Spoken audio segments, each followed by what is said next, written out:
It does seem rather fitting when the last of that reel we just played for the intro was Warmer Flores striking out somebody, and he hasn't been doing that a lot lately.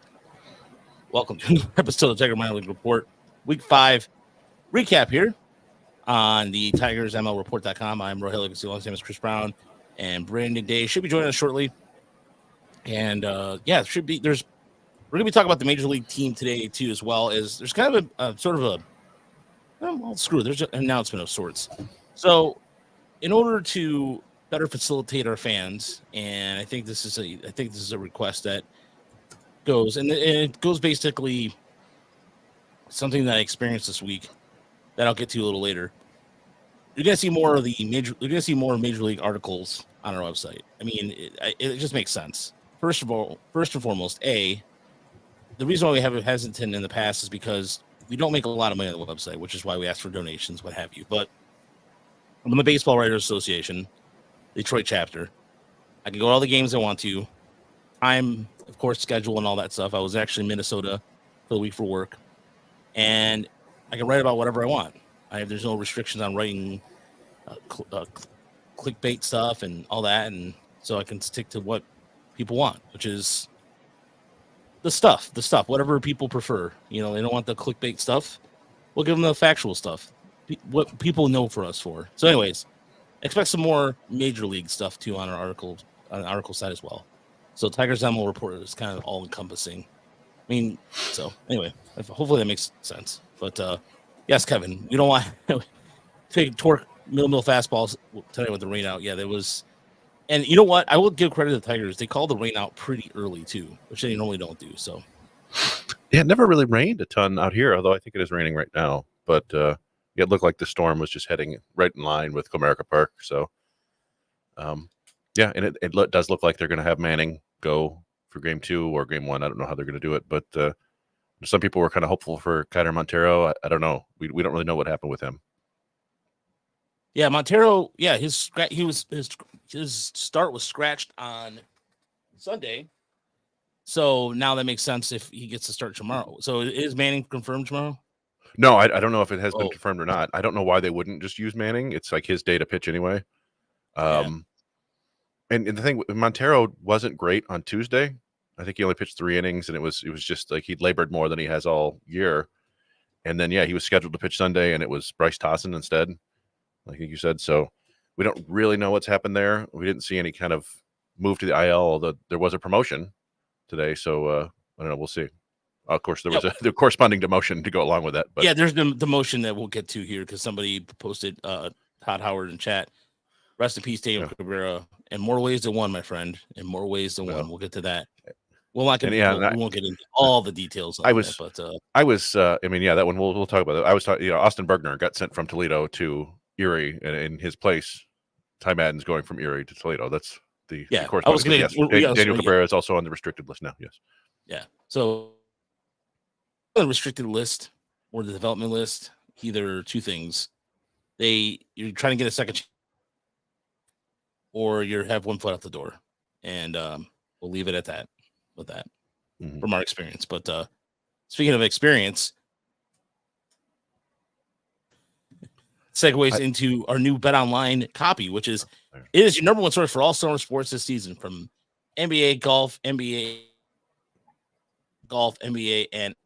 playoff stats. Last night, I don't know if you watched the end of that Vancouver Nashville game, but imagine you betting on that with a goal with with a 6-man advantage with, I think it was like 11 seconds left, and then they won it overtime. So they broke.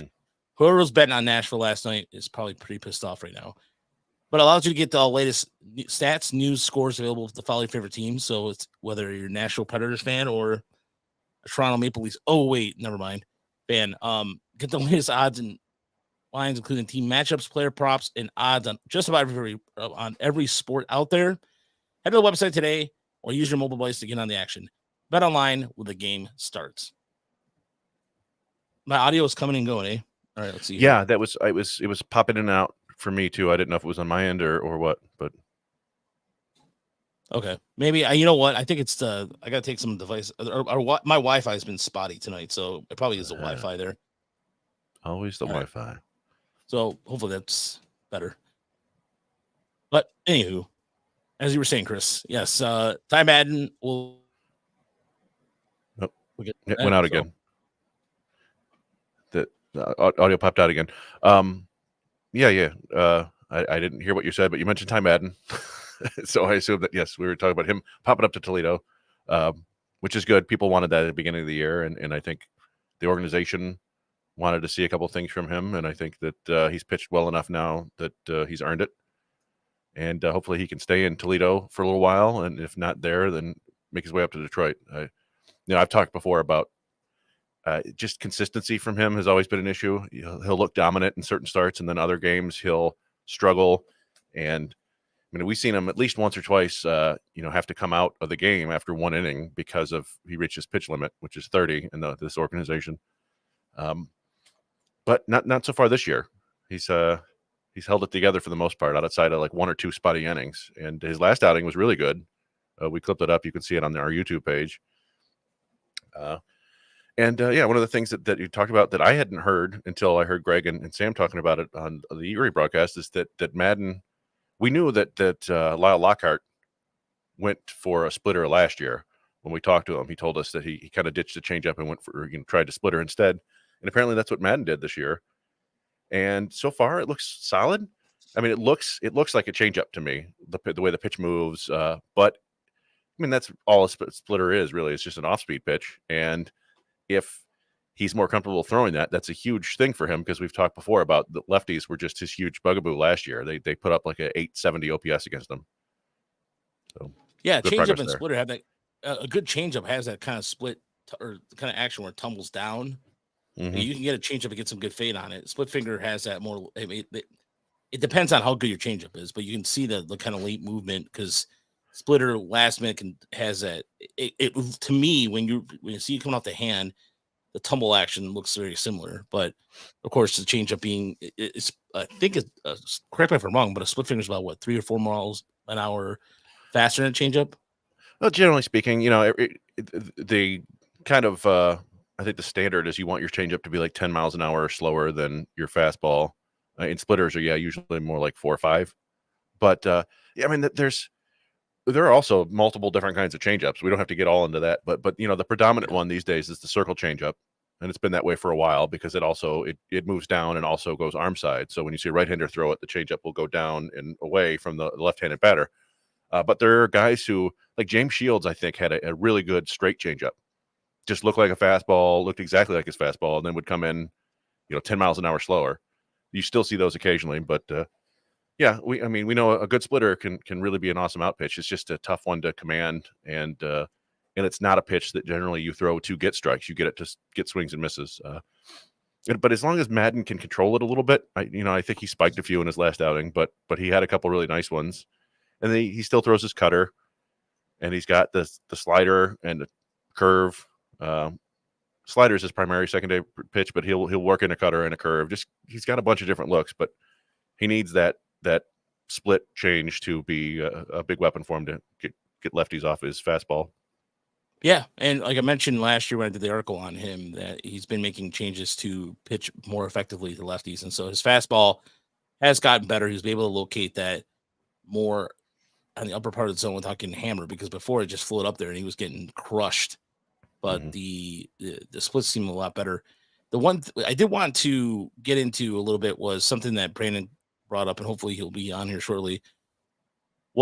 So today, and Andy Abaez got the call back up from the injured list. He's off the injured list, and Buddy Kennedy got sent down. And that was correct. Yep, that's why BK got sent down. And there's somewhat of an uproar, which I was find that surprising because there's a couple reasons why. One, I mean, I'm sure it was because they want Cole Keith to go down or Parker Meadows, the combination two, or if you're really feeling froggy, Spencer Torkelson, who sat out Sunday's game.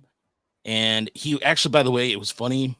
Today he was going to be presented with the Association Award. We were going to present him with an award today. So I think he was the Tiger of the Year last year. And so either way, wanted to bring up the context of that before we get into the slides and all that stuff. But the reason why is something I mentioned in my article today I wrote for Motor City Bengals on that among regulars, Cole Keith has the worst ISO. It's like just something obscenely bad. And so you see that he's struggling at the plate. He's been, there's some things that are encouraging, like the exit batting average and a couple things that he got robbed by Witt on Sunday on a single. And yeah, there's a couple, there's a good contention of the fan base that thinks that, if he gets some weeks down there in Toledo, it might help him. And if he gets back down there, I don't know, that's a very, very interesting way to break out of a slump. So Winslow Perez, who had a really good game, who's been by far, Chris, as long as we've been doing this, but as long as we've been talking baseball, he had a home run. He had his first major league home run to right center. He demolished a changeup. He did exactly what he was supposed to do. He crushed it. We've watched him play since the West Michigan since 2018, 2019. But outside of, I don't want to sit there and say the Brendan Bosch effect and a couple other guys that came up and gone and make an impact quickly, it seems like it has been a while since we've seen a player come up and hit right away. Yeah, well, it's funny because I think a lot of times we do see kind of what we see from Winslow Perez, which is somebody comes up and is hitting like crazy right when they get to the big leagues, right? That's the way it used to feel occasionally. The Britt Cleveland effect. It's a little bit like Akil Baddoo a couple years ago, right? Came up and was on fire, and then we see the league adjust, and then it's a huge, tumble. And yeah.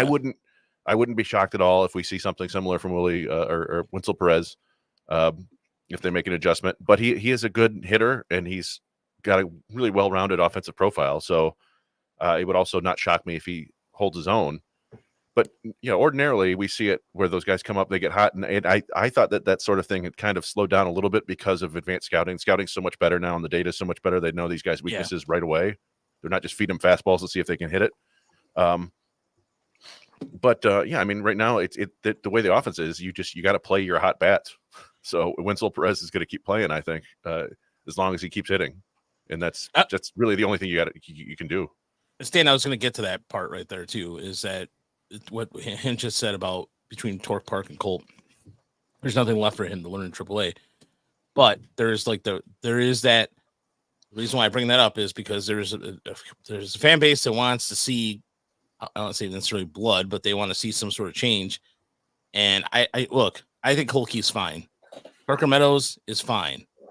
There's nobody who's going to be a better outfield in center on his organization than Parker Meadows. Simple as that. You can complain all you want about the offense, and I understand why. Rightfully so. You have every right to complain. Not disputing that.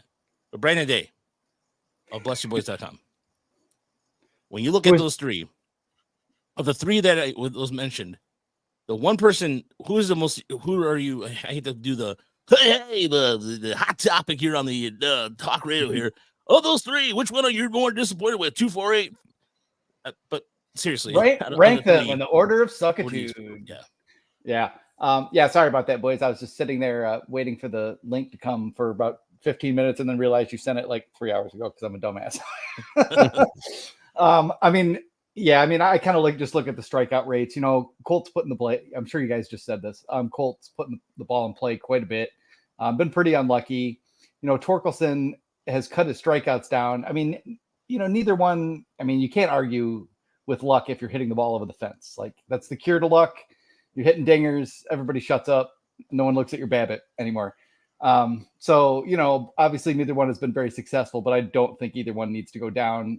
Parker is the one who's scaring me because he's always hit fastballs. Like, hitting the fastball was not going to be my concern.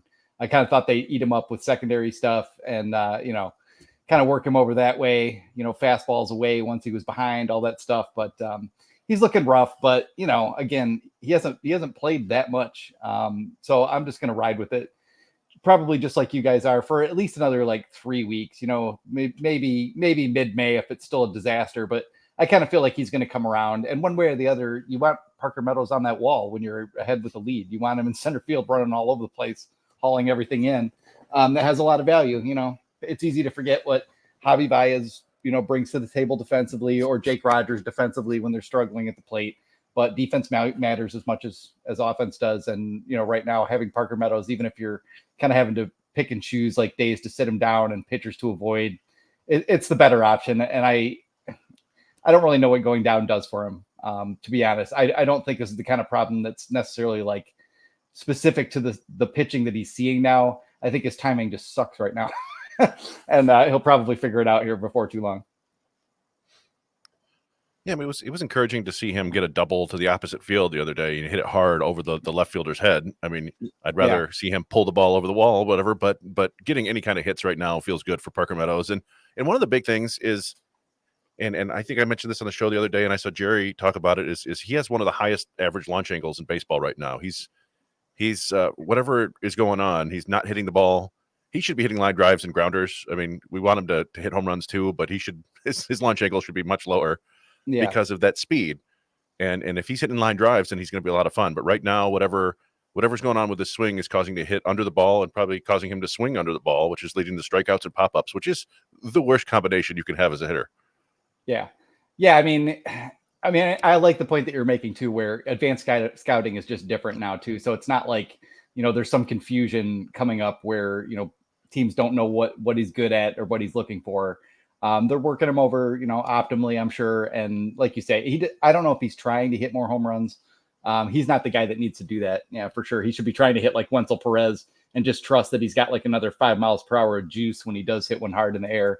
And other than that, just put the ball in play a lot and run like hell. That's kind of what you want to see from him. So I think he can do that. I was gonna say it sounds like deja vu it sounds like deja vu there, Brandon, because that was kind of what the Tigers told him to do in 2020 when he was at West Michigan. Just choke up and hope use your speed, bunt on for that was like kind of similar, but they didn't fix his swing first though. Now that his swing was much more fundamentally sound, I think the whole process works a little better for him. And we also know the ball doesn't seem to be flying very far right now. I don't know if the ball construction has changed again or or what the deal is. There could be another batch of balls that shows up next month and they start flying. I'm kind of tired of thinking about this, to be honest, because there's just no answers and no solutions. They've been trying to get the ball right for a decade now, trying to get it the right amount of sticky for the pitchers without being too sticky. They want it to fly, but they don't want it to fly too far. Figure it out, Yeah, it's 2024 and we can't manufacture a baseball with any consistency. What the hell's going on here? Well, I saw a baseball getting blown out the other day, like a swing, like the court blown. Oh, I think it was against it. Yeah, that was interesting to see. But as far as the biggest thing for me that I like to see going forward is they've talked about this a little bit. Correct me if I'm wrong, gentlemen, but weather. Like just the amount of like weather this time of year, how much that plays into effect on when baseball, the way, for example, how the ball, of course you can tell when a ball goes into the wind, those kind of things, but temperature, those little things like that. I'm curious to see like a pure science standpoint of having a meteorologist, and of course predicting the weather wrong majority of the time, but doing something meaningful that where they're not putting on the Q segment at the end of the show, because at the end of the news broadcast, and going up, but something cool along the lines of like when it's 40 or, you know what I mean? Like just something like that. I think that'd be cool. Yeah. I mean, I'm no scientist. I love to see that, you know. It would be. I mean, you know, some people out there are taking that into account, you know, when they say the ball is flying less far. You know, Dr. Meredith Wills is kind of the leader who kind of figured out about the stitching and how it was raised one year, and then they got the seams tightened the next. And, you know, I mean, people like that are taking into account, you know, like what the average pressure and humidity and that kind of thing on those days is. But I still don't know if they can 100% dial that in. It may have just been a cooler, wetter month than they've managed to factor in yet. Could be any number of factors like that. They can still play with it a little bit. I'm sure the ball will start flying as it gets warmer. It always does. But we have seen quite a few. You know, Torkelson's probably, you know, a combined 10 feet from having 3 home runs right now. You know, probably Keith something similar to that. And, you know, I don't want to bank on that necessarily, but it has been kind of a weird year. And yeah, I mean, all the rainouts, the double headers, it's kind of mixed things up quite a bit. I mean, it's kind of worked out by and large for the Tigers' advantage because they've already gotten to use Matt Manning twice and they're going to use him again tomorrow. The more times we can match Matt Manning up against every other team's 6th starter, you know, advantage Tigers. So can't really complain about it. I don't like domes. I don't really want the Tigers to build a dome. Maybe they should. Maybe eventually you've got to do something about this. But yeah, you know, it's baseball. It's outdoors. It's played in the weather. This is real life, people. So, you know, there's Dr. Alan Nathan has kind of always been the baseball physicist, right? The go-to guy. And I think I want to say back I remember this was kind of common to see this on Twitter back in the day, was like once the temperature gets above 75, it's like every 10 degrees above that, the ball's going to go an extra 3 feet. So if it's like a 95-degree game, the ball can go another 6, 7, 8 feet or whatever. And then you add wind, which is a huge factor that Mike Petriello just did an awesome article about Ted Williams' famous, 530-foot home run or whatever in Fenway Park, the one where they got the red seat out there to mark where it landed. Yeah, and it was really good. And he talked about the how much wind can affect the ball. I recommend anybody go back and read that because you're like 5 to 30 feet. Yeah, right. But then he goes and he says, it may have been longer than that because of the way Fenway was built back then. It didn't have the upper deck or whatever. Oh, yeah. And so the ball got up in the wind. It was an especially windy day. He went back and looked. You can find exact wind data by the hour going back to 1947 or whatever. It's amazing. And it was an incredible cool. Back to the Future style storm that weekend and crazy wind. So it was a really fun article. But yeah, we get a little more wind, a little more temperature. The ball's going to start flying a little bit more. It's so funny how, the more and more detail and data you get on things, the harder it gets to figure because it just keeps getting more and more granular. It's like Bob Beamon at the 1968 Olympics in Mexico City with the long jump record or whatever, Yeah. And then Mike Powell broke it, and then nobody's come close since. And that was in 92, wasn't it? That's a crazy one. That was in Barcelona game, I believe. Yeah. Yeah. That's right. Games, Yeah, that was no, but it's the one thing that we can talk about here with Torkelson too is then that plays into when is Spencer Torkelson going to get a home run then? Is it going to be when it's warmer or not? I mean, it's been happening a lot, and I've been seeing this a lot on Twitter, is the freeze frame of the strike zone and him missing center cut. Yeah. And that's been I mentioned this yesterday on the recap yesterday for Mostly Metrics, and I don't know. I'm not getting. It's so weird to see that when, they're freeze frame. Well, look, he's missing it right here. Anybody could swing at this and get it. Yeah, it doesn't work that way. No, it does. His swing rate in the zone is definitely down, and I think we've all seen him take strike one right down the middle. What seems like 20 or 30 times out of whatever he's got 100 plate appearances, and just not swing at them, and then be forced to expand on the outer edge. But I mean, part of that approach is to try to make them, hit the outer edge, get behind in the count and then feed him the cookie. But they're giving him the cookie up front and he don't want it. And then, and then he's hungry later. So I don't know if that's just being out of sync, but he was kind of like this last year, to be honest, too. Like he is not ready to hit a hanging breaking ball over the middle first pitch. And I don't know if that's just because he has to gear up so much to hit the fastball. I don't know. I've been watching a lot of Spencer Torkelson swings too, and I just think there are so many problems with like the stiffness of his lower half and just the inability to go down and adjust to balls in flight. I mean, even when he was drafted, I was kind of like, man, this is a pretty groove swing looking dude, and I think that's kind of turned out to be the way it is. And, he's back in that pattern where the fly balls go to right field because he's late. And that's where the bat is open, and he's pulling everything on the ground, and it needs to be the reverse. It needs to be the reverse very badly. So he's definitely out of whack. And I assume, they've got better methods for figuring this out and can try to get him back on track. But, I just don't see any point to sending him down. Like, my dude is 24. He's in his third year. He had a good season last year. You kind of just have to work these things through. And if he wasn't atrocious at first base so far this year, I wouldn't care at all. But that's another factor that starts to lean on you. If there's a positive, it's that, you could probably replace Spencer Torkelson right now with Brandon Belt, who's just sitting on the sidelines and do just as well, for like no cost. So that's kind of the problem. That's the blessing and the curse of, having to take a first baseman 1-1 is that, if he works out and is solid, you're still just like, whatever, that's fine. But unless he's Paul Goldschmidt, this is, just kind of a bummer. So that's just kind of always been the albatross around his whole profile, is that unless he absolutely mashes and turns into a top 25, at least top 50 hitter, you kind of got boned on that one. But such was Al Avila's lot in life. You look back at those two drafts, and it's Cursed. not like the other top 5 guys were necessarily going to do any better, but just terrible draft classes without a Jackson Holiday or an Adley Rutschman in there. Yeah, I mean, the best pitcher from 2018 class, probably Tarek Skubal, Yeah. 9th rounder. Yeah, we got him anyway. Yeah, you lucked out there. But I mean, Shane McClanahan, I think, was in that class too. Yeah, maybe that was 2020, right. But he's hurt, and Skubal isn't. Yeah, I don't know. I mean, I don't know if Torque is just trying to only swing at inside pitches because I think he knows he needs to pull the ball in the air. And, I just don't know what's going on there. And obviously, baseball is such a hard game, and he's failing in front of thousands and thousands of people, and you start pressing, and you feel like you're working on it, and nothing's happening. And I don't know what they go through down there. I feel like you need as much mental help as you do physical help for sure. And I think with Keith, with Torque, they just need to get that first home run out of the way. Just get it out of the way somehow. I don't care. Yeah. Just go up and swing as hard as you can at the first pitch and every at bat until you accidentally hit a home run. Yeah, they both have pretty decent 2-strike ability. Just take your rips, guys. They're like, Jesus Christ, they're throwing it right down the middle. Yeah.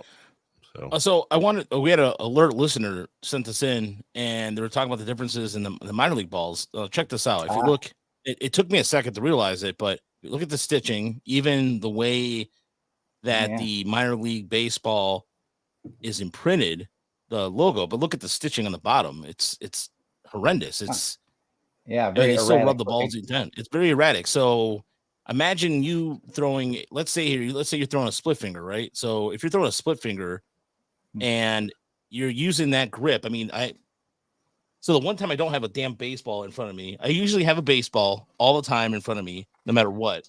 And you know what? Wait a minute. Okay. We got a close up. We got a close up coming. Well, I think it makes me think of the Maddox, the Maddox famous 2-seamer where there was a scuff on the side of the ball. So to get it back. Yeah, so it just keeps dragging the ball that way, and he's throwing 24 inches of horizontal break with that thing. You might be able to do the same thing if you find a weird irregularity in the stitching. Yeah.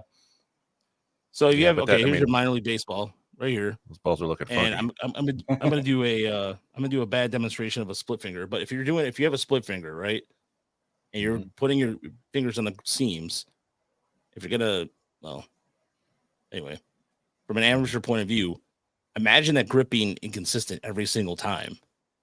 That's gonna suck when you're releasing your fingertips and get that release action down. Again, this is just from an amateur point of view on a split finger. But even if you have a curve, so if you throw your curve like that, same thing, right? If you've got a little nubbin of extra yarn in there, it's gonna, whichever way it's going on across the front of the ball toward the plate, the ball is gonna move more that way than it normally would. So it's an interesting last name from our commentator there. I don't know. I wonder. He's got I'm sure that this reliable source from this gentleman in our chat is pretty reliable. I think he's probably dealt with a couple fastballs or two, and he says that the last couple of years that the AA ball seams are higher, or are raised higher compared to the AAA MLB ball. So no, thank you, anonymous source in our chat that may or may not know somebody who's throwing for Toledo or Erie. I don't know what it is, but I have a good feeling about that guy. I think he knows. He's a stand-up guy. Well, just in any of it, if you're a pitcher and you're throwing a particular type of pitch and you're used to it behaving a certain way, if the seams are messed up or the balls are regular, it might break right over the heart of the plate and you give up a home run because it just behaves in a way you weren't expecting, and that's no way to live. So it's just a good reminder to not always focus so much on the results in minor league games. We've talked about the umpires and the catching ability and everything is just a little bit, baseball is going to cut corners wherever they can. And they've only just now started spending money on the minors in like the last couple of years. And even still, it's not much. Yeah.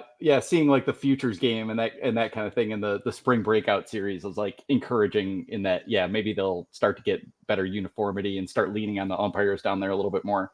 I had just a long argument where I don't know why I was bothering, but I was trying to explain to this person why Jackson Jobe is still better than Ty Madden just because Jackson Jobe's walk rate is high right now. And, it's like, just let it, I don't know what I'm doing. Why am I bothering? Just let it play out. Cause you know what the score is, but you just, all kinds of irregularities can happen early in the season, especially. So I don't know. We figured it out one time. It was like when you have 50, I don't even remember exactly what it was, but it was like, when you have 100 plate appearances in, like you get 2 hits back to back and all of a sudden your batting average is up to like 60 points. It's like, it moves very fast early in the season is all I'm saying. So don't start locking in and thinking this guy's having a terrible year and putting it that way.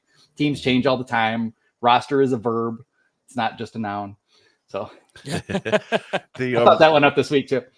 Our buddy Pick found a tweet from Dan Szymborski a little bit about April stats, and Dan was basically saying if you take April results and compare them to Zips and then compare them at the end of the year, the best the April results do is get like 6% of the way. It doesn't matter. It's like 94% correct for Zips and 6% correct for April. Like it just feels, I don't know, as a culture we're just used to living and dying in every single game and not paying attention to the fact that like a month's worth of baseball games is equivalent to like 6 quarters in a football game, maybe less. Yeah. It's like us complaining about a running back who he isn't getting a touchdown yet in the first 6 quarters of the season. Like, I don't know, is he a bust? Like, no, he might score 3 the next game. Do yourselves a favor and go look at like the top 50 hitters and waste a whole bunch of time and look month by month, and you'll see just about all of them will have a month where they have like an 80 or a 90 WRC plus, maybe a 70 in there like Torkelson has. You just don't know if that's like a trend or if that's just like, okay, well, the month that they sucked happened to be the first month and that was all you had to go on. It's like betting in the stock market and like looking at what the most popular hot stocks are that are doing well. People who buy those stocks often get their ass kicked because they're the ones that the people who bought it way earlier sell to cash out. So, you can find yourself in that pattern of just forever being the dupe that way because you're the one buying high and selling low while everyone else had those players in advance. Right now, you should be looking at guys who are trash on paper and figuring out, which ones results aren't real and which ones are going to get better because that's where the money's going to be made, so to speak. So don't be that dude who's just like the bag holder. So one of the comments that I received, I see they want no more a pair of balls on the screen. So we're going to move to the screen. Yeah. Is it better if there's 3 up there? 3 balls. Last week it was TC signature, and this week it's irregular balls. So the Mud Hens are in first place, and they had a good week against Woodchester as they will be traveling to Columbus this week. And in terms of offense, it was the Ryan Valverde show. 10 for 17 just was a beast all week. And taking advantage of Worcester's, they had a meltdown where they were up 7-1. Was it Friday or Saturday? I can't remember when the Mud Hens came back. Saturday. It was Saturday. Oh yeah. So Young came back with the bases loaded double, clearing the bases, and they untied the game and ended up winning. Good bullpen work, with the exception of Flores, who I was looking up his numbers, his advanced numbers. His FIP is 6.13, And I know it's only a small body of work, but his K per 9 is where it's alarming a little bit. 5.74. Again, I know it's early. I understand that. So we're not going to freak out about that. But another person who had a good week was Akil Badu in limited duty, 5 for 11, 6 walks, but more importantly, no strikeouts. Apparently somebody wants me to have the man bun out. Mr. Katie, ladies and gentlemen. Well, Mr. The voice of the Erie Seawolves and Detroit Tigers. Because I don't know if should we call you? I don't want to call you fourth Mike because that's insulting, Greg. So did we get it? Do they have physical copies of the media guide yet, or is it just digital now? Yeah, I don't know if we'll have to look for those. Yeah, I don't know if there is a digital one. By the way, yesterday I mentioned the Sexy Specs reference, Chris, and I was at that Minnesota. I was talking about the Minnesota Wild Bar I was at over the week in the airport, but you missed out on the DOC reference, Chris. I knew you would appreciate that. So was it Richard Golden? Was that the guy? Yeah, Richard Golden. Yeah, that guy had some moves, man. Anyway. Oh yeah, I got to throw in Badu. Badu did homer on Saturday as well. So yeah, just to mention, Badu did have a homer on Saturday as well. Not in there. So he did have a homer. Yes, he did. Yeah, pretty good week for him. You ask, you shall receive, Greg. I'll give you a man bun here. This massive, well, whatever. I actually can throw out my hair. It's pretty cool. Anyway. Yeah. So this is Shogun tribute. I like it. Shirakawa, or what's the guy's name? Who's the director who wrote the Black and White? Kurosawa. Kurosawa. Yeah, Kurosawa. That guy's awesome. All right, so.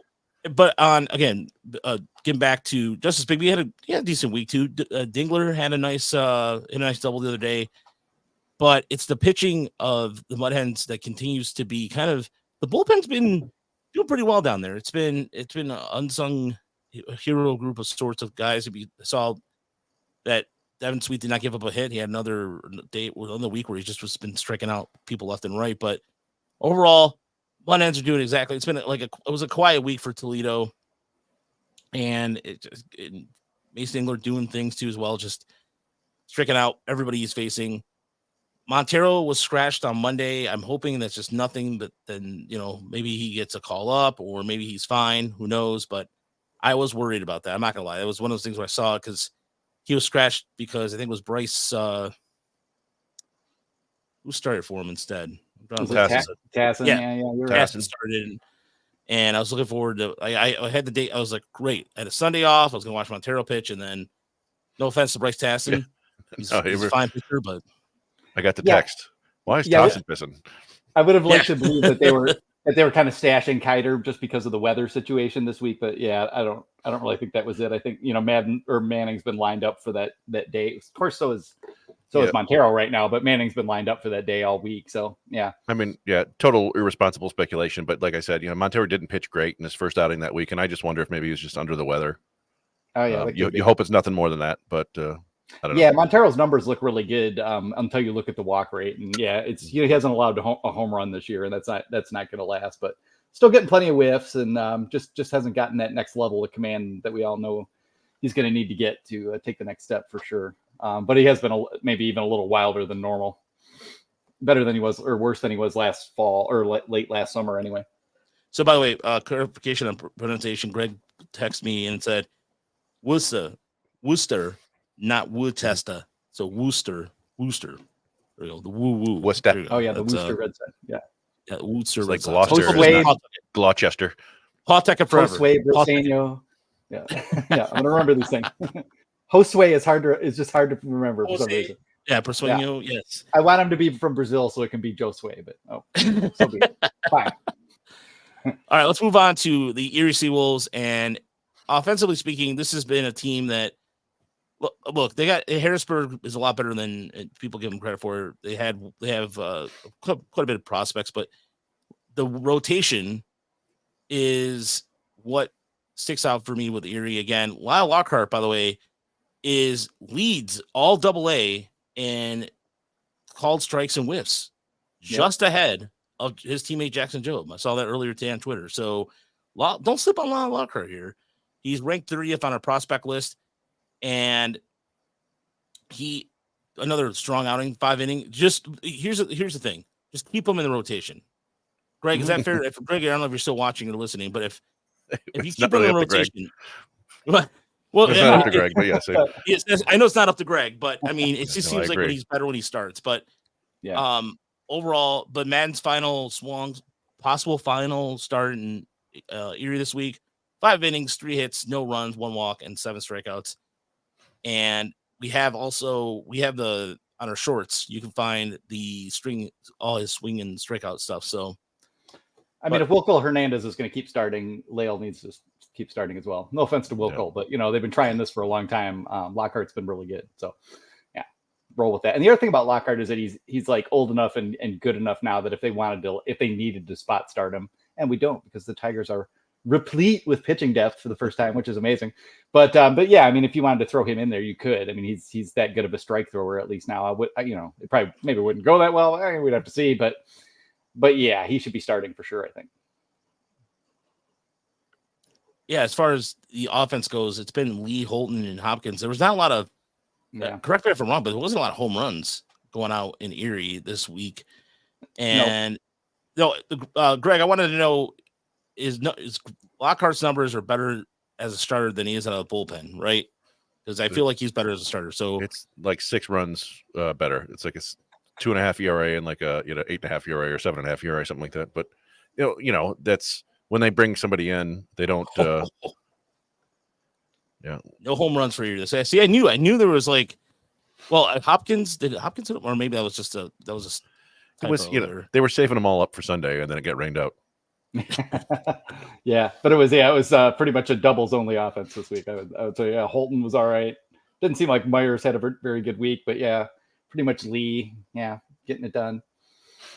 Stole some bases, moving runners a little bit, but he had a really good, fantastic play against Jobe or on Jobe's start where ball's going over the middle and he made this fantastic leaping catch, and so it kind of showed off his glove a little bit. He's probably been Erie's funnest player to watch this year so far. And even it's just he didn't steal any bases this week, but continue to do that 6 for 19. And Greg said also here in the chat, he said that Harrisburg only hit 1 home run.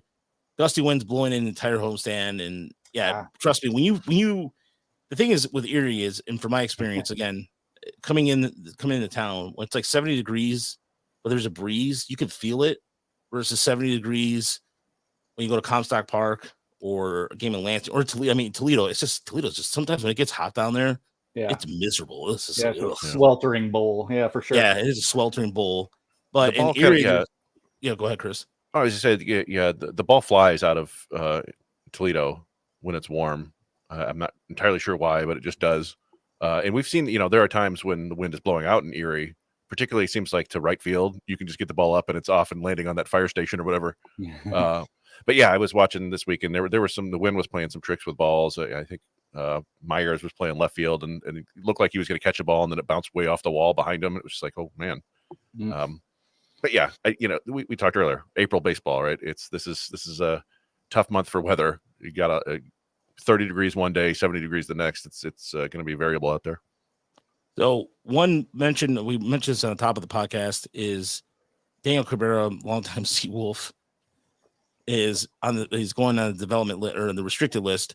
So more likely we have seen the final days of Daniel Cabrera in a Seawolf uniform. He'd come back to Toledo. We don't know. I mean, or he never did make it to Toledo. I think, restricted list is usually guys either are retiring and the team doesn't want to, announce it. Well, basically like you're still young enough. We don't want to, have you retire, then quit and join some other organization or whatever. I think that's one way to get out of it. So they put you on the restricted list. The other reason is you've done something bad or wrong. Yeah. Or you're basically what an asshole.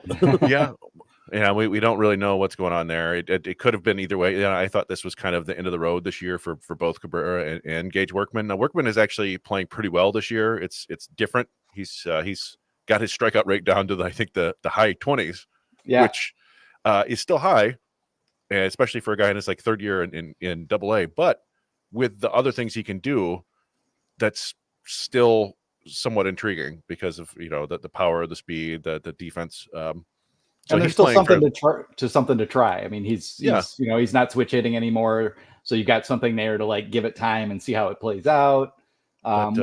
What's he got? Yeah, 25.8% strikeout rate right now with a 12.9% walk rate. That'll work if you can play great defense and steal bases. And I mean, and the issue, and we don't like this when players don't work out, but Daniel Cabrera just has never hit. He came into in that draft. Some people were super excited about him, thought he was one of the best hitters in the draft, and he's just never hit in pro ball. He's never really struck out a ton, but he's never hit for power. And it's when you're basically a corner outfielder. I know he's played some center, but I wouldn't count on that in higher levels.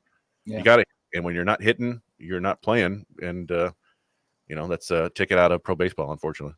Yeah. I mean, he is one of the last pick came from LSU that because the coach, I believe the manager and Al Avila had a pretty good relationship. So it was the last of, hey, you should draft this guy. He's one of my guys, and you should draft him. And you did some sort of Jedi mind trick on him. I mean, that's again. I remember what the excitement when he was drafted, because on draft night, people were like, "Wow, he's dropping. He gets some really good value." And a lot of people wanted him where they took Dingler. Yeah, and he made it another 30 picks or whatever. But it's just it happens all the time. Guys just don't work out. It's unfortunate, but it's the way it goes. Yeah. Yeah, that the hot and ready. It's not the hot and ready list, is it? No, that's the developmental. The restricted list is you're not playing.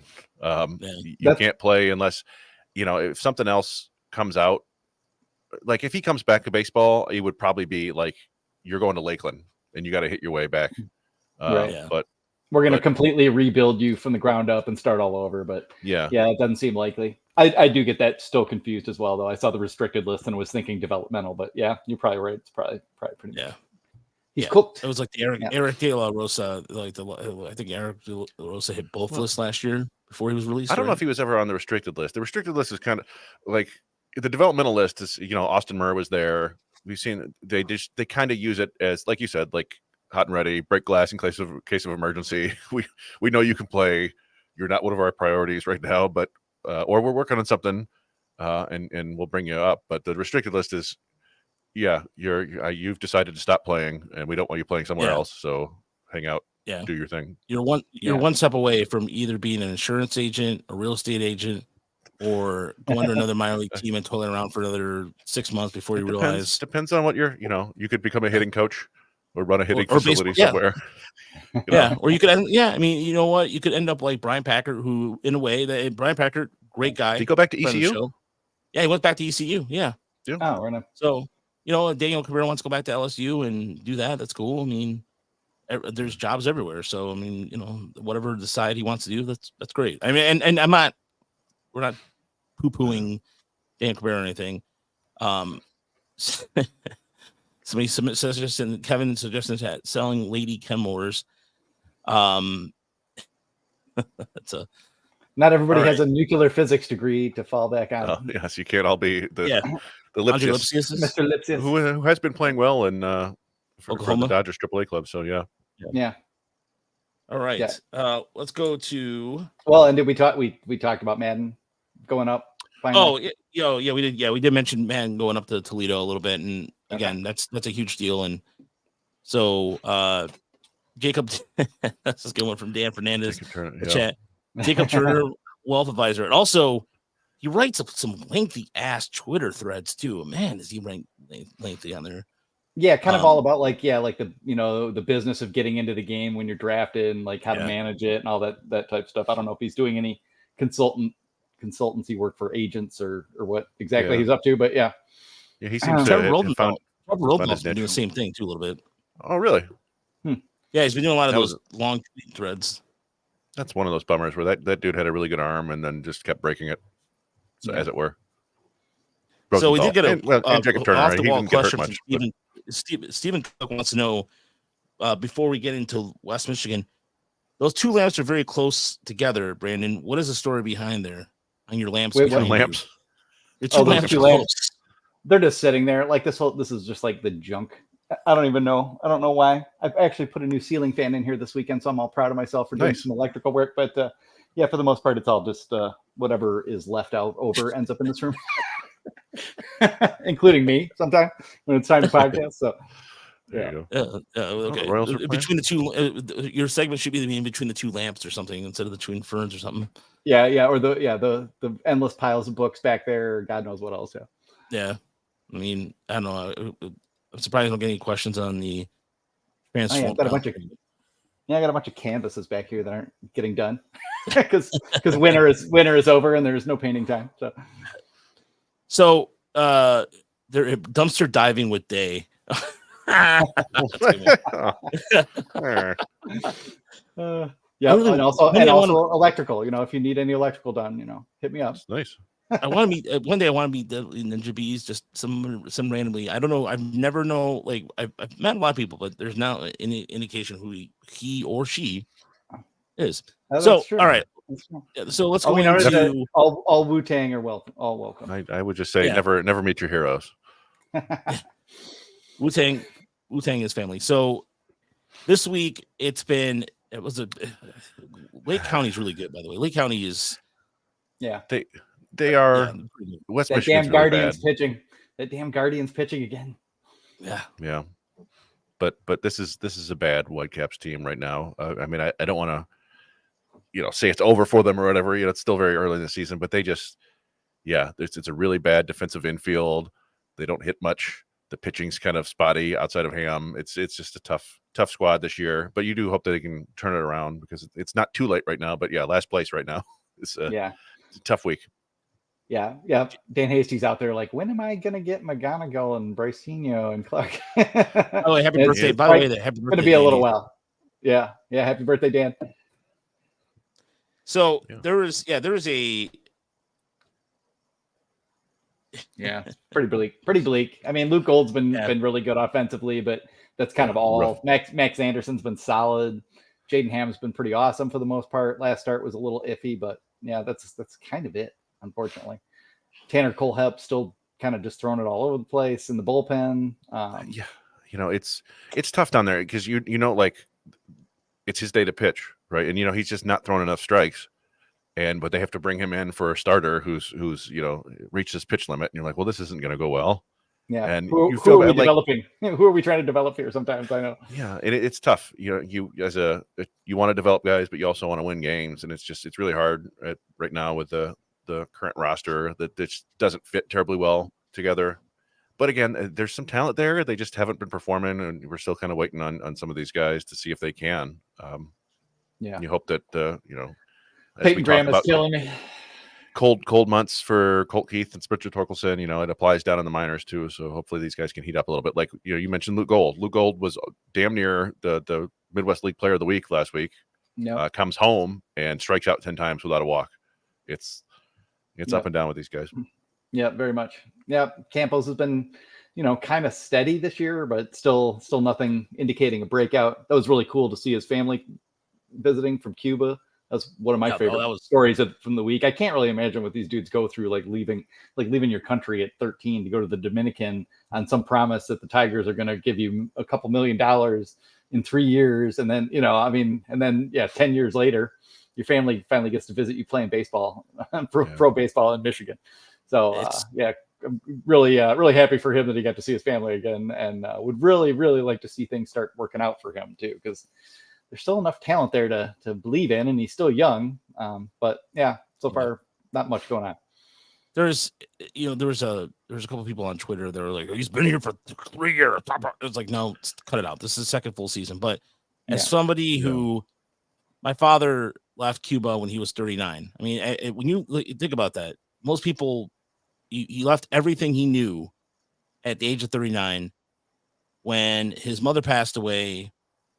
Or when my grandmother passed away, he couldn't even be there. I mean, the last time he saw her before that was like, he went back to Cuba in 76. It was like almost 10 years after he left. He couldn't see any of his brothers get buried. It was like he missed out on all this. He couldn't go back. And so he couldn't bring my grandmother at that point was just too elderly to come stateside, and he didn't even see her pass away. So it's like it's somebody who directly relates to that. That compost thing really hit home for me because I remember the story of Luis Tiant who has parents. He hadn't seen them since he came up to the United States, and I think it was during the 75 World Series against the Reds, where his father and his mom came in. I think they permanently stayed with him after that until their death, I believe.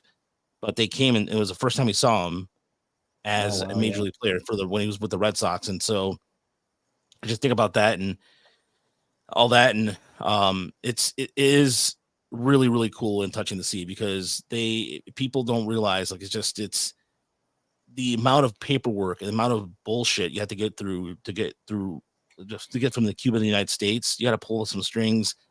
There's a lot that goes with it. It really is a pain in the ass.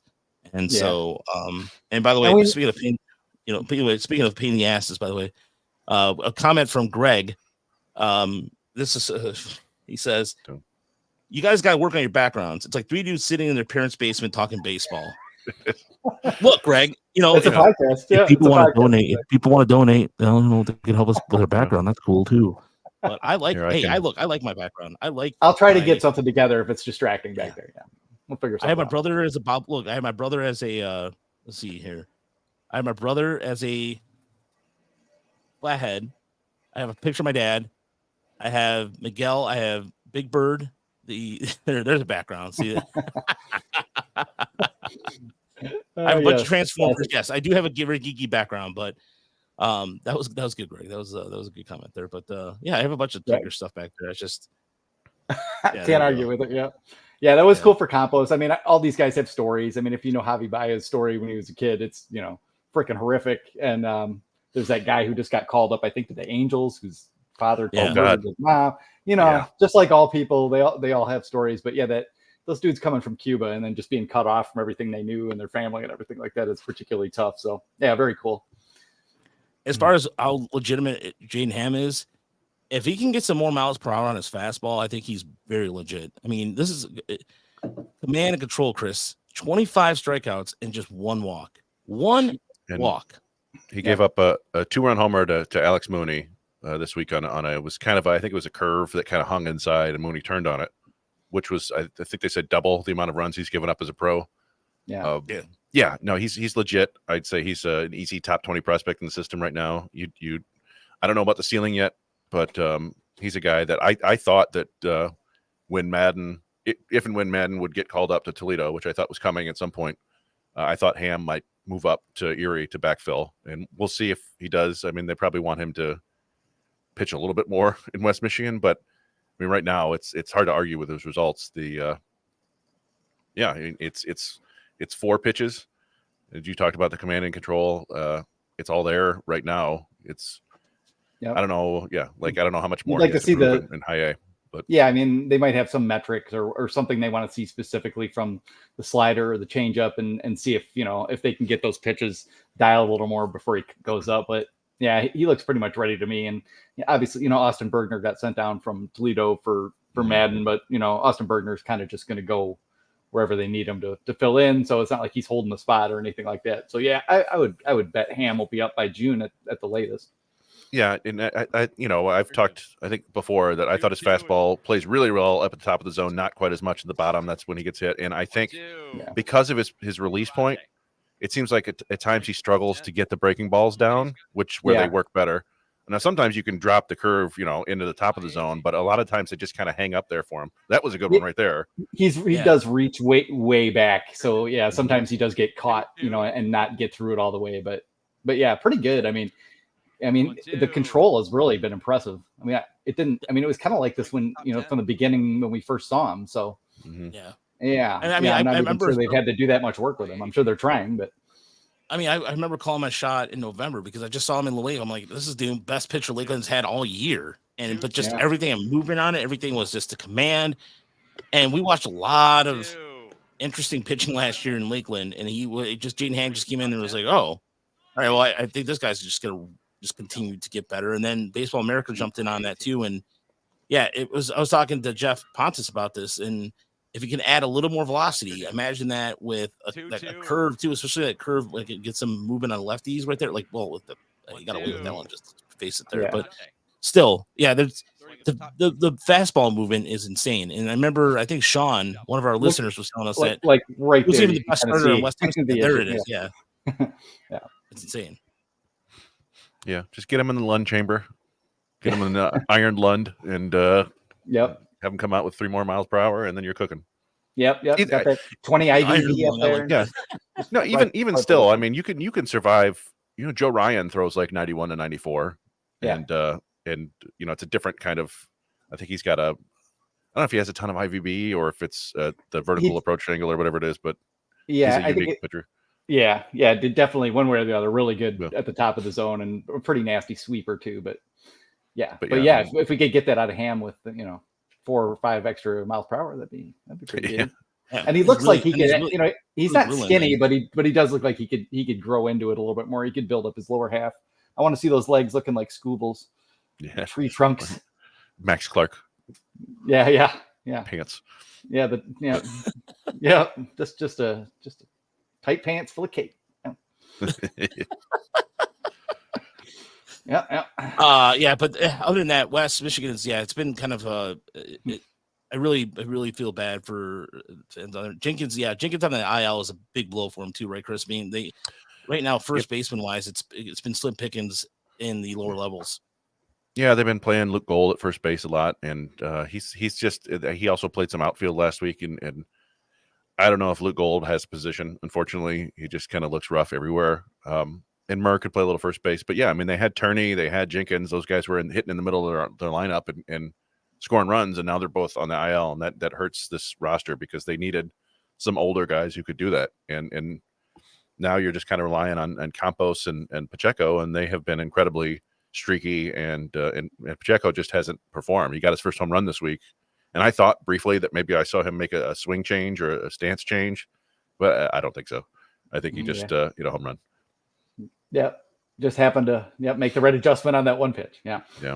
Meanwhile, Peyton Graham is still skinny as a rail and throwing the ball away too much and showing good plate discipline, but just not hitting anything hard. Unfortunately, really, sprayed a few doubles here and there, pulling the ball down the line or going opposite field. So you see, he can spray it around. I mean, all the toolsiness that was there is still there, but not really happening. So and with both.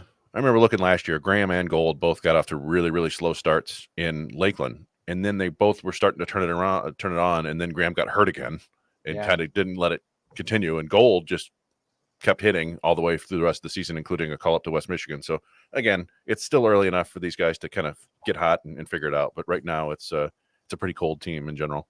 Yeah, especially with the weather. And the weather just warmed up this week. The last couple of days, it's been really kind of nice weather.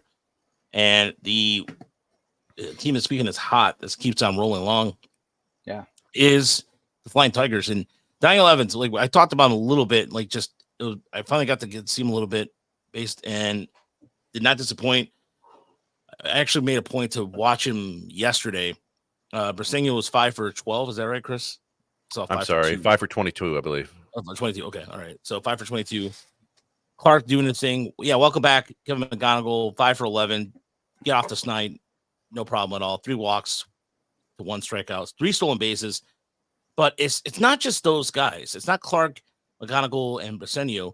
This team is fun to watch. I mean, Jim Jarvis, he's the one with the long hair, right? It's just like he's got longer hair. Yeah, you can sometimes you confuse him with Max Clark because they both have kind of the baseball mullet going on.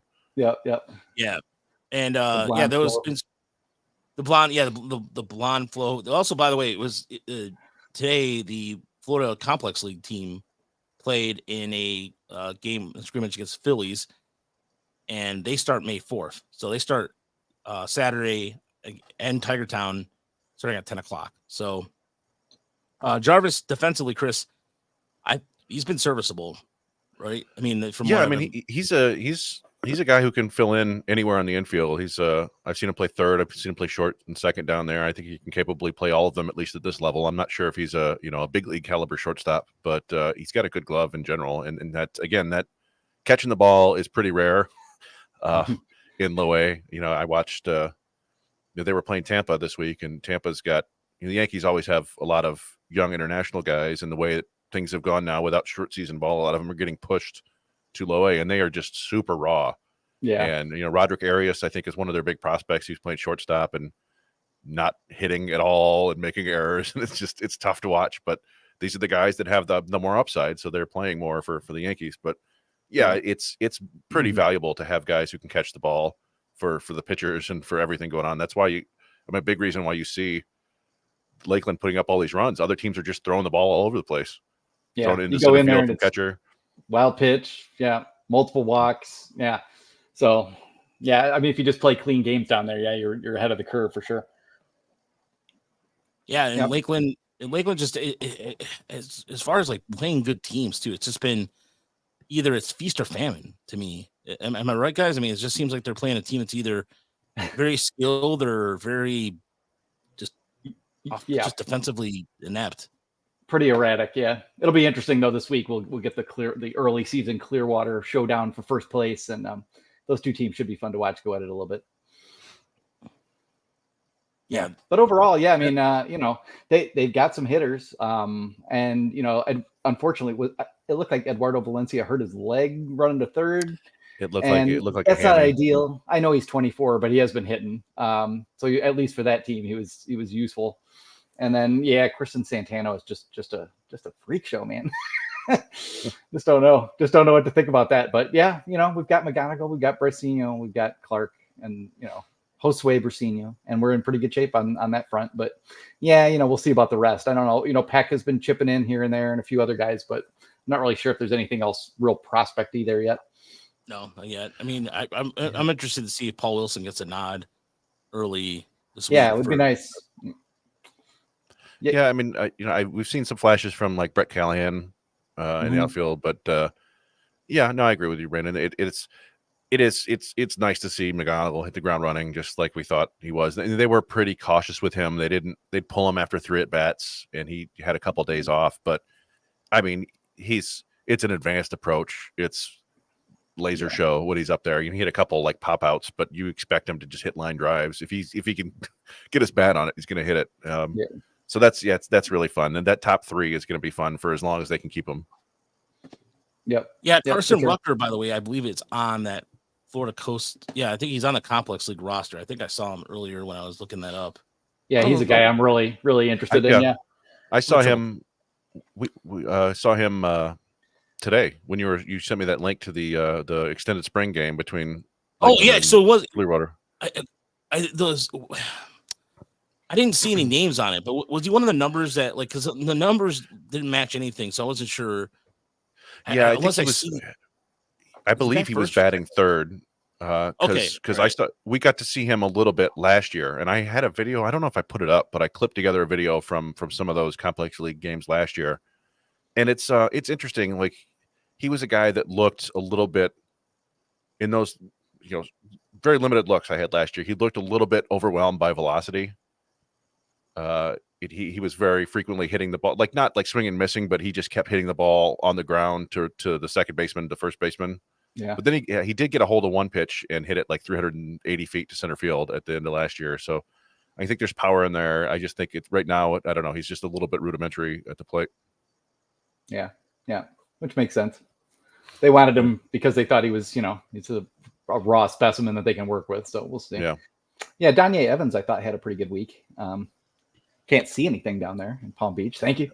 But yeah. Well, he was on Tampa. He was on the Tampa feed, so he did come up a little bit there.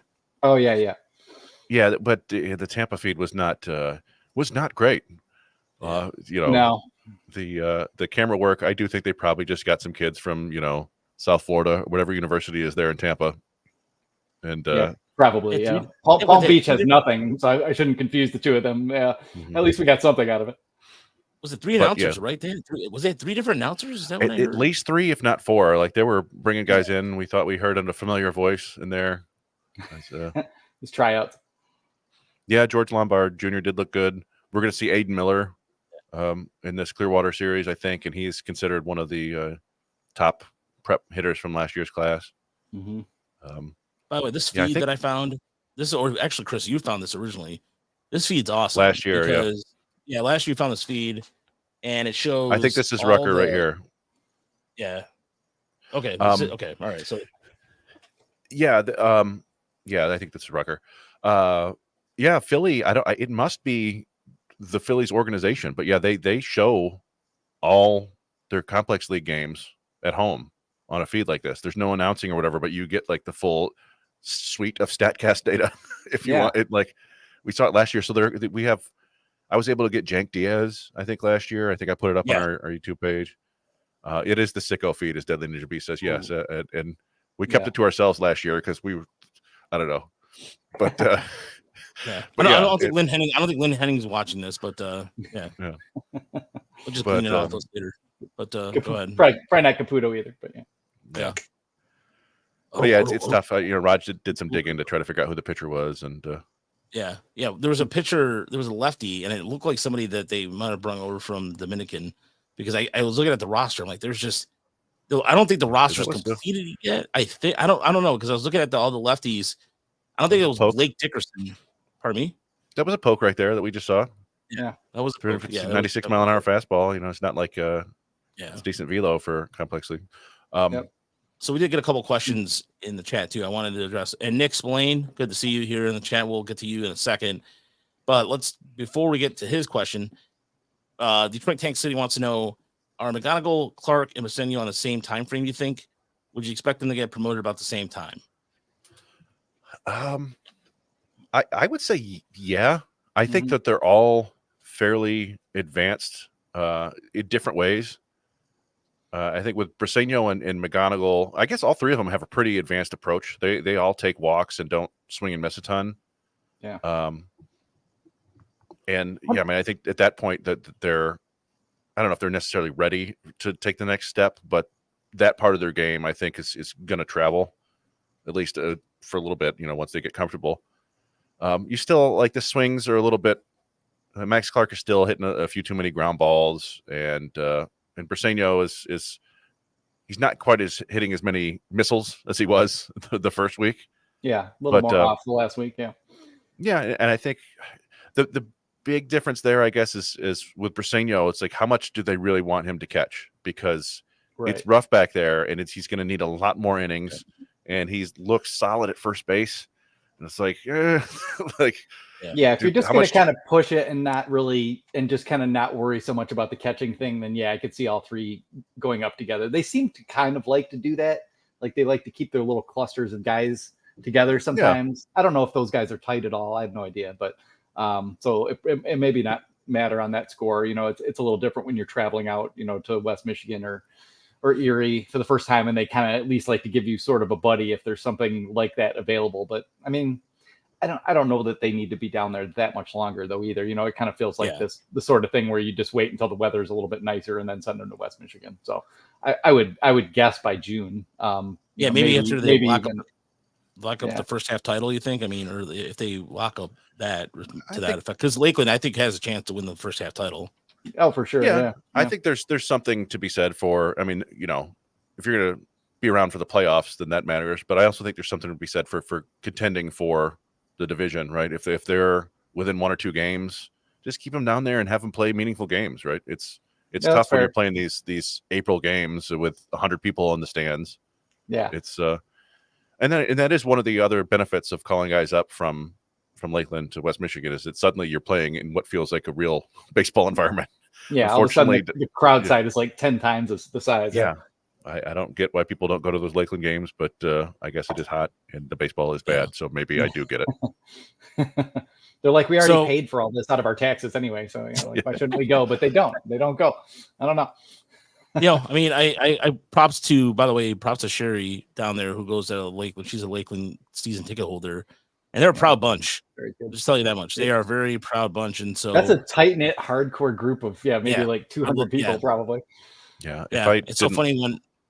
Go ahead, Chris. If I didn't loathe the idea of living somewhere hot and humid, I would probably retire to Lakeland and just go to those games. But that's pretty good. But the heat, I don't like.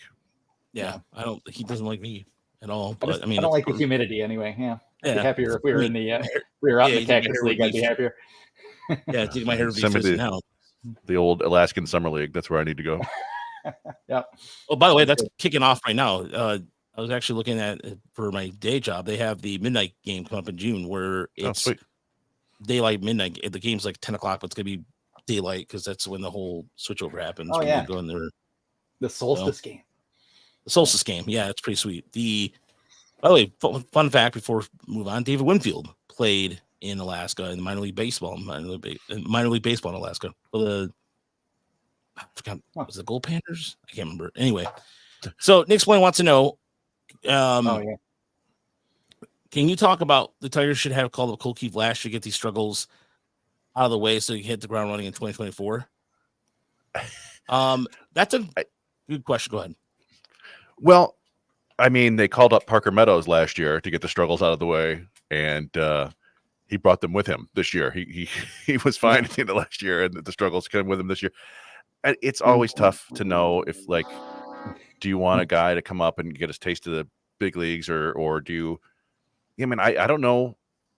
Based on how he performed in spring training this year, he probably would have broken camp with the team anyway. But maybe he wouldn't have if they didn't sign him to that extension. I don't know. So maybe that sped things up. I'm sure it wouldn't have hurt him to come up last year. I don't think he was learning anything in that final month in Toledo necessarily that he's brought with him to the big leagues. But I don't know.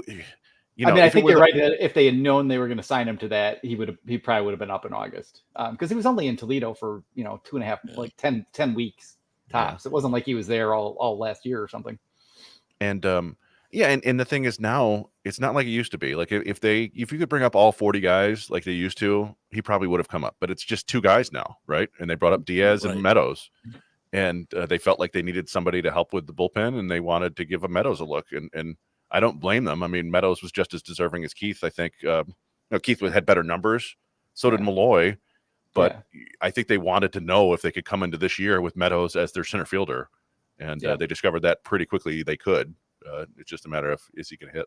And Meadows is 24 and Keith is still only 22. So, I mean, if he'd come up last year to get the struggles out and just gotten wrecked, it would have been like, well, did they ruin him by calling him up too soon? So, I mean, it's one way or the other. Like if the guy is going to figure it out, he's going to figure it out. And I'm not real worried. The fact that it was going to probably take Keith a month to settle in, no matter when, or maybe a little more, no matter when you brought him up, it's just, we keep talking about it, but the jump is just getting a little bit tougher as things go along, especially like, I don't know, later on in the season, sometimes I can see it because the, AAA can just get so just desiccated as far as like the pitchers you're facing that at a certain point you kind of feel like, well, if we want this guy to develop, maybe we should move him up. But, he wasn't there that long. If they had just left him at, Toledo for 5 weeks and then said, okay, you're coming up with Parker, we're not worried about the bullpen.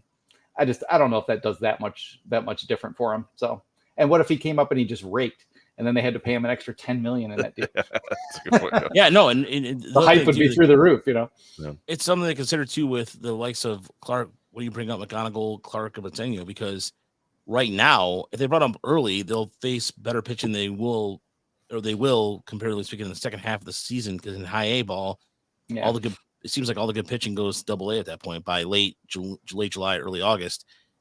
So. Yeah, they'd be facing all the new college draft picks and stuff like that in July. So which would probably be better for them anyway. But but again, does it matter that much? Probably not. Probably not. The solution to stick around the 4A pitching is not going to solve anything. And Kevin makes up a good point. Jackson Holiday was a can't miss. How's that working? Young guys take time. I mean, it's true. Why Langford just had his first home run, I think Sunday. Yeah, and it was inside the Parker, wasn't it? Yeah, it was. And there was no Angel Hernandez there to call him out somehow. I've sorry not to hijack, but I've seen a lot of people talk about how they think now that the gap from AAA to the majors is bigger than ever. Yeah, and it's not as big. Like it seemed like, I don't know what you guys' perception was in like 2018, but it seemed to me like from AA to AAA back then was a pretty big jump. Like maybe almost as big in magnitude, because it just seemed like everyone at Double A was where you just had like so many like veteran guys who may not have the tools to ever make it, but it was just a tough environment. There was like no gimmies. And now it seems like those guys are pushed aside a little bit more easily. So there's just more raw players around you at Double A maybe, and then you get to Triple A, and you're really running into some tough pitching most of the time. So but it still doesn't compare at all to the major leagues. So I think the gap between Erie and Toledo is close. I don't see. It depends again. It's like it changes throughout the year, of course. But I mean, I was just going to say, like, smaller. Yeah, I don't think it's to a certain extent. I think it has gone like, for example, could Trey Cruz adjust to Toledo? Yes and no. But go ahead. I wouldn't be that much different, but yeah. But like Montero, we didn't expect to get called up last fall, and he moved to Toledo and was pretty much the same issues, but same just about the same anyway, amount of whiffs and strikes and stuff. So I don't know. It kind of it's just hard to say because it changes so much. And injuries to certain teams can decimate them. And then all of a sudden you're looking at their AAA team thinking, well, these guys suck. But it just gets more and more varied as the season goes on and all these different paths get taken, injuries happen, development curves change. So I don't know. Hard to really lock that in with a number. Yeah, I think we've seen more often it's still the jump from A ball to AA is still pretty massive. We've seen a number of guys struggle mightily. Josh Crouch couldn't hit in AA. Brady Allen right now is looking a little bit like that. He's got a 40% strikeout rate. You hope he can figure things out. Ben Malgeri's also got a 40% strikeout rate. But then I look, the example I keep using is Corey Joyce, who has played. He's played. I'm looking right here. He's played 67 games in Erie, where he's got a 540 OPS, and he's also played 70 games in Toledo, where he has a 907 OPS. And I can't explain it. I mean, they're both relatively small samples, but for whatever reason, he hits in AAA and does not hit in AA. And I don't know if that means the levels are similar. I wouldn't say that AAA is easier than AA, but I think it's just one of those weird things. But yeah, I don't think it's necessarily. I'm trying to think of some of the old veterans we used to see in AA that would be like 27, playing outfield, winning home run derbies and stuff. Yeah, yeah. And just I think the whole minor leagues. We touched it with it in Loe. Loe is now a lot of international kids who aren't ready for that level, and that just kind of pushes other guys up farther because you got to move them on. So I think we've seen that get all the way up to AAA now, and that's why I think Scott Harris really likes having guys with big league experience in AAA and didn't fill the AAA rotation with nothing but prospects, even when they could have sent Madden there directly. Yeah. They want some guys with some big league experience up there because it is still a pretty big leap. And farewell to Drew Anderson. We didn't mention that. Oh yeah. Well, it also seems like, there's a desire to have more guys that you could, or at least a sense that maybe you could still develop more, at least on the pitching side at AAA. You don't want to waste those spots if you've got, guys you're trying to develop and you're not ready to call up your prospects anyway. So I don't know. I've been pretty happy, and I'm sure you guys are too, that Harris is using those spots to even if it's not to get actual prospects, but you'd rather have Buddy Scott catching at Erie than whoever else they had. It's not a bad thing to have Brady Allen and people like that coming into the organization and kind of, bulking it up at least, even if they're not the prospects. But yeah, then you have, some of the pitchers like Sweet, who, you'd rather just use those guys early in the year and see if you can develop them at all, rather than just calling up all of Erie bullpen for no particular reason. So yeah, try to develop guys at AAA. And, the other thing too, is Lakeland used to be, it seemed like Lakeland used to be a little bit more of a finishing school, like you guys are saying. Like when you had all the other options, by the time you got there, they kind of knew what they had. And now it's like they're trying everyone out there. And West Michigan is where you go out to be a grown up and live on the road and play for the first time, but you're also, still learning a lot about the game. And so, yeah, it seems like that high A level is where there's a lot more of, kind of churn and just guys maybe there longer than they used to be. Whereas you used to get there and you'd either do well and move right up or not and maybe never do anything at all. Now it seems like there's more time taken there. I don't know if that's necessarily true, but that's the impression I keep getting.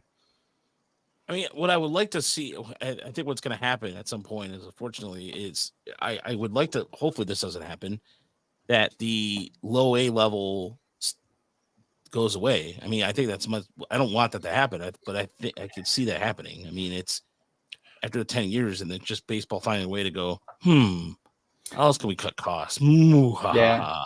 It's weird too, because they're cutting down on the talent pool at a time where it feels like they should be exploring more. I mean, if it was me, I'd have everybody who doesn't get drafted in the NFL. I'm taking all those guys. Can any of you see the baseball? I mean, you just think they're trying so hard to find cost-effective ways to get major league talent, and yet they're also kind of constricting the pipeline at that end because they don't want to waste that money on those guys. But there's other sources you can get guys, just picking up raw athletes from other sports or finding guys, overseas, which is more and more going to be a big part of it, is finding, like guys who are like AAA caliber, playing in Australia or somewhere, and, bringing them over to try to see if you can develop them somewhat. So maybe that'll happen in Europe more, maybe in, South Africa or wherever, India, we would hope. So yeah, I don't know, but it just seems like, I don't know, baseball doesn't kind of know what it wants on both ends of that. Like they want to cut costs. They don't want to commit millions of dollars to 16-year-olds as often if they can help it, or hundreds of thousands of dollars to 16-year-olds. But they're also not doing much to like advance baseball in other ways where maybe they could find more talent to at least work with. But I don't know. It's been a lot of change over the last 5 years. That's kind of hard to tell until we sort of sit with it a little bit to see how things are going to look. So there was a couple last comments here. So J. Marco Malgeri mentioned, that was one of his comments. When is Eddie's Leonard coming back? Still no word on. Haven't heard anything as of yet. So that was like a core side abdominal type thing. Those things could take 2 months. I don't know. I think isn't that what did Urshela hurt? Hamstring, but yeah, hamstring? I thought Leonardo was oblique. It looked like so. Yeah, I don't know. It could be a while. Whereas Kreidler just basically fractured the finger, and that has a little bit more of a lockdown timetable. You get some. He needs to wear like Kreidler needs to have batting gloves that are also like Hulk fist hands. He's going to look like my grandpa when he's like 70. All of his fingers are going to be crooked. Yeah. Or like an NFL receiver. It's just like what you see. Calvin, Or Antoine Randall, who's a Lions receiving coach, like he showed his fingers once. I think it was Torrey Holt too. It looked like they had a claw. Yeah. No, but as far as in Andre Lipsius, some of his numbers it's a PCL. PCL numbers are always inflated. They are, and I think the Tigers did like Andre Lipsius, but I think that they came to the conclusion that he was basically a first baseman, corner outfielder. They played him at third base a little. That wasn't great. I don't think they thought he could play at second base. They basically swapped him for Buddy Kennedy, and Buddy Kennedy hit a big home run and made a couple decent plays, and they sent him back down. But he came up and was fine. And you hope that Lipsius can do the same thing for the Dodgers. It's not like we always like Lipsius, but he just didn't. He happened to play the positions where the Tigers felt like they had a lot more options. Now, right now, they might prefer him to play a little third base, first base, but. At the time they had Leonard, they had Kreidler, and they had Vierling and Urshela and Ibanez and all these guys who were capable of playing third. So if he could play second and third, or if he hit left-handed, like if one of those two things were true, he'd probably still be here. But what was that other question I just? I don't know. That was about when is Gio Urshela going to get back? I don't know. Probably 3 weeks, 2 weeks. Yeah. Didn't look that bad, but it's just hard to know. And he had that pelvis issue last year, so fracture. So I'm sure they'll probably be careful with him. By the way, Doc Holliday, sweet name, great movie. Also great historical reference. Who's the best base stealer in the minors? Who are the Tigers' best base stealer in the minors? I would venture to say Seth Stevenson. I think Seth Stevenson. You'd hope Clark will get there, but maybe not yet. Yeah, Clark is aggressive. All those guys in Lakeland are aggressive. Peck is aggressive. McGonigal is. I would. Stevenson is the one who just runs like mad. I would also give a hat tip to Gage Workman. He runs a fair amount and doesn't get caught a lot. And I don't think he's as fast as maybe Stevenson is or Dom Johnson is, but he's a really heady base runner. So I'd give him an honorable mention there. Yep. And an interesting point about how knowledge about how to steal bases and read pitchers helps a lot. Javi doesn't get caught. Javier Baez is not nearly as fast as he was 5 years ago, but when he knows it's time to go, he's still going to make it most of the time. It helps to be able to swim all over the place and avoid tags too. But I remember Gary Sheffield. Old man Gary Sheffield was not particularly fast, but he was excellent at reading pitchers and would still steal bases. Yeah. Yep. And now they want to know if when is Jobe going to make the majors this year? All right, if it's me, I'm going to say yes in like 2 months tops. But it's just about what they want to do with his, with his service time. Really, if they want to game him until next year, maybe they will, but God damn it, I wouldn't waste that shit in the minor leagues more than another month. You know, he might just get hurt, you know. Yeah. He could pitch right now. Plunk him in for Kenta Maeda, and he'd be just as good. You heard it here first. No, you probably didn't. Yeah. You hope. Riley's running reminds me of the Elaine thumb dance from Seinfeld. Listen, we've always. I mean, he just looks like he's always slowing down. Like the faster he runs, the more it looks like he's trying to slow himself down. You know, got the toe dig a little bit. Yeah. I've always said he runs like an old cowboy, and but whatever, man. He's walking and he's getting on base and making diving catches, and he can run. He could, Hunter Pence didn't look good doing anything, but he was a great player for like 12 years. So I went to the batting cages the other day, and every time before the ball came, I just started opening my eyes really wide. I was like, okay, I'm gonna try this, Riley. I'm gonna clear these giant peepers. Yeah, I'm doing that. And actually, Brandon, it's funny you mentioned that because I'm going tomorrow, Wednesday. My first softball game's Thursday, and I haven't swung a bat in a while, so I know I need to go to the cages because I'm in pain. Not from that though. I walked and played golf last week, and then I put the I was gonna say, I'm like, fans and come on, old man. Don't you old man. No, don't do that. But yeah. But anyways, there was. I think I did like 8 miles worth of walking in 2 days when I was in Minneapolis. Just by the way, we haven't really had a chance to talk. I mean, I talked about this a little bit Thursday and a little bit Sunday. I like Minneapolis a lot. I really do. I really like that whole area out there. That was a really nice trip for work, but it was good to Target Field is a fantastic facility, and I highly recommend for anybody that hasn't been out there to go check out a game out there. That was not a bad seat in the house. They had fried chicken for food, which was unusual for me because I've never seen that before. Yeah. The Tony Olivo Cuban sandwich, phenomenal stuff. Yeah. So I love the Twin Cities. Great music scene out there too. Oh yeah, the Replacements, Husker Du, Prince, Soul Asylum. I can go on and on with some of the most influential bands. I mean, don't get me started on the Replacements because I can do a whole podcast about that. So it's a nice area.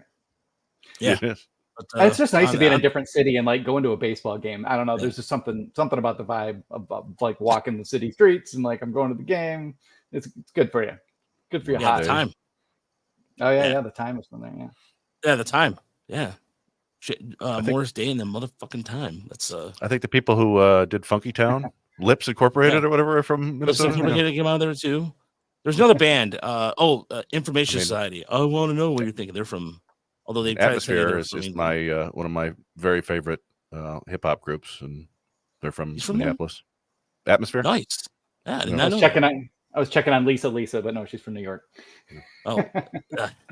I think we're gonna make a Sheila E. reference here, but all right, we're at an hour and 30 mark, and we had one more. Well, you know what?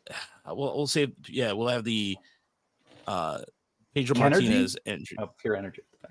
Yeah, Pure Energy. Yeah, that's the Information Society. the I want to know what you're thinking. They use a bunch of Star Trek samples too.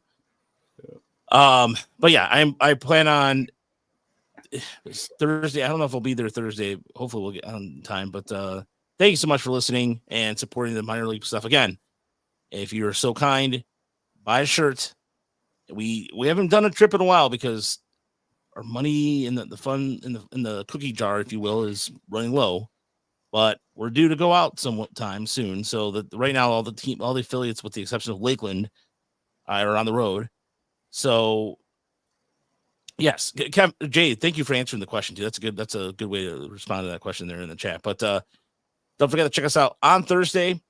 We'll be on the Mercy Metrics. But if you want to check out all the great content, TigersMLReport.com. There's gonna be, like I said, there's gonna be more emphasis. And Brandon, you missed this due to some things that have been, and I'll tell you behind the scenes afterwards, that there are gonna be some more Tiger articles on our website, and there's gonna be an emphasis on that because we write about the minor leagues, but at this point, might as well start writing about the major league team because for sure, I don't want to write clickbait anymore. And I'll get to that after we get off the air. So for myself and Chris and Brandon, thank you so much. Mitchell, Jay, R1, J4, Kevin, thanks, you guys are fantastic. Thanks, Walter, Pernormal, Kevin, Richard, Detroit Tank City, Daily Ninja Bees, who one of our favorite listeners out there, Mitchell, everybody. We'll talk to you soon. Wait. Have a good night, everybody. Wait. Bob Dylan, also from Minnesota. Okay, wrap. Oh yeah, duh. Yeah. Yeah. We got in trouble. Yeah. Yeah. So he's out there going, Bob Dylan, you guys are hipsters. How do you not forget about Bob Dylan? Come on. Right. Yeah. Chris is like, who? No, I'm familiar with Bob Dylan. Yes. Okay, all right. I'm just saying, like blood on the tracks. He was in the Traveling Wilburys. Oh, there you go. All right. Friends with Tom Petty. Yeah. We're friends with all those guys. All right, we'll see you next time, guys.